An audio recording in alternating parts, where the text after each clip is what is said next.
A continuación voy a describir esta expresión que aparece acá, indicando cuál es el significado de cada uno de los vectores en esa expresión. Esta expresión de acá corresponde al vector posición que tiene una partícula en función del tiempo. ¿Para qué caso?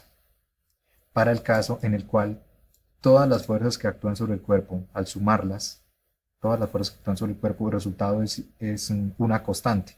Si la suma de fuerzas da constante, quiere decir que la aceleración del cuerpo va a ser una constante. Cuando la aceleración del cuerpo es una constante, el vector posición que va a tener va a ser una expresión idéntica a esta. ¿Ok? Ahora, ¿cuál es el significado de cada uno de los términos que aparece allí? Entonces, R0, ¿qué significa R0? Entonces veamos este caso. El caso de una pelota que se lanza al aire. Esa pelota está actuando sobre ella el peso, la única fuerza que está actuando, digamos, despreciando la resistencia del aire es el peso, de tal manera que la suma de fuerzas va a ser solamente el peso y eso va a ser una constante, por lo cual cumple esta condición, la condición para que su vector posición sea así. ¿Cuál es la posición? ¿Qué significa este vector R0? R0 significa la posición que tenía el cuerpo cuando, digamos, cuando se lanzó inicialmente. ¿Cuál sería la posición? Entonces eso sería un vector. Aquí lo voy a indicar en ese sistema de coordenadas que he dibujado aquí en rojo.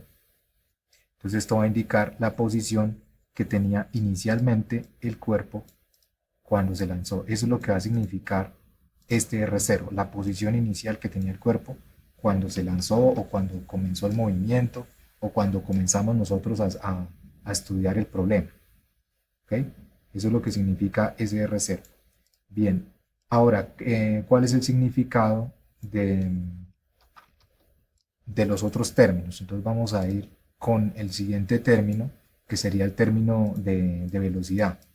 Entonces esta bola inicialmente estaba acá y fue lanzada con cierta velocidad y va a seguir este movimiento. Entonces la velocidad con la que se lanzó, voy a graficarla acá, supongamos que se lanzó en esta dirección. ¿Ok? Entonces esta es la velocidad. Entonces se lanzó con 3 metros por segundo en esta dirección. Por ejemplo, esa sería el correspondiente vector velocidad inicial. ¿Ok? Y entonces se lanza con esta velocidad inicial y simplemente la bola lo que va a hacer es que se lanza con esa velocidad inicial y va a seguir una trayectoria de esta manera. Si uno quiere calcular en dónde se encuentra esta bola, esta pelota, en cierto tiempo, entonces por ejemplo uno dice, bueno, cuando han transcurrido 3 segundos, ¿dónde está? Cuando han transcurrido 3 segundos o cuando ha transcurrido un segundo, ¿dónde se encuentra esa pelota?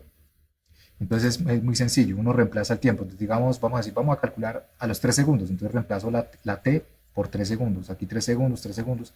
Hago las operaciones y el resultado de eso me da un vector que me dice en dónde se encuentra la pelota a los 3 segundos. Entonces ese vector aquí, supongamos que hacemos las operaciones y me da este vector.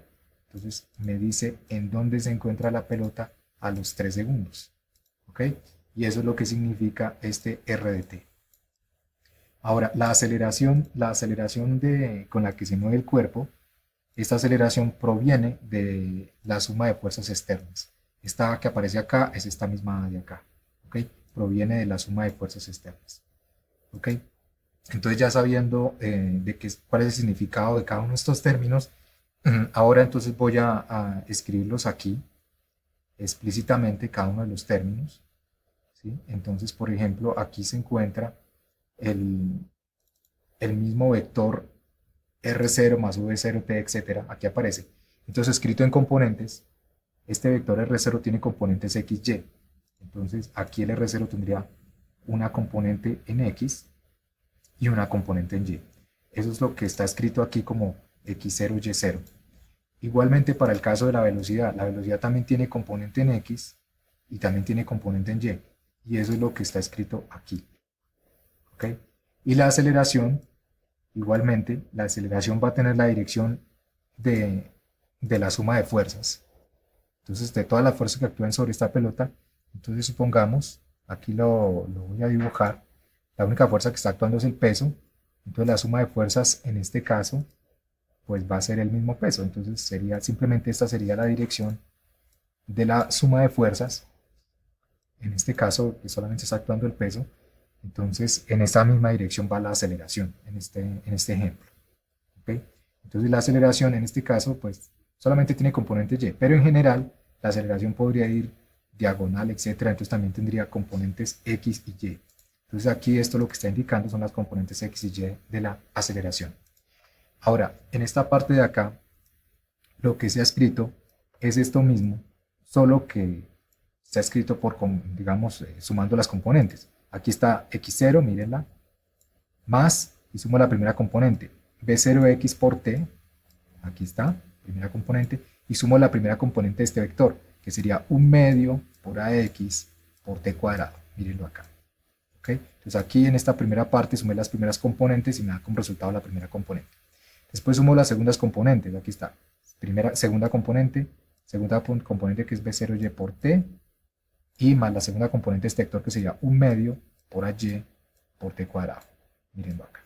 Entonces aquí está la suma de las segundas componentes. Entonces el vector posición en función del tiempo queda escrito de esta manera para un caso de un movimiento con aceleración constante. En el siguiente video voy a mostrar cómo se puede obtener en el laboratorio los valores de cada una de estas constantes. Ya sabemos lo que significan. Entonces ahora vamos a ver cómo en el laboratorio las podemos deducir.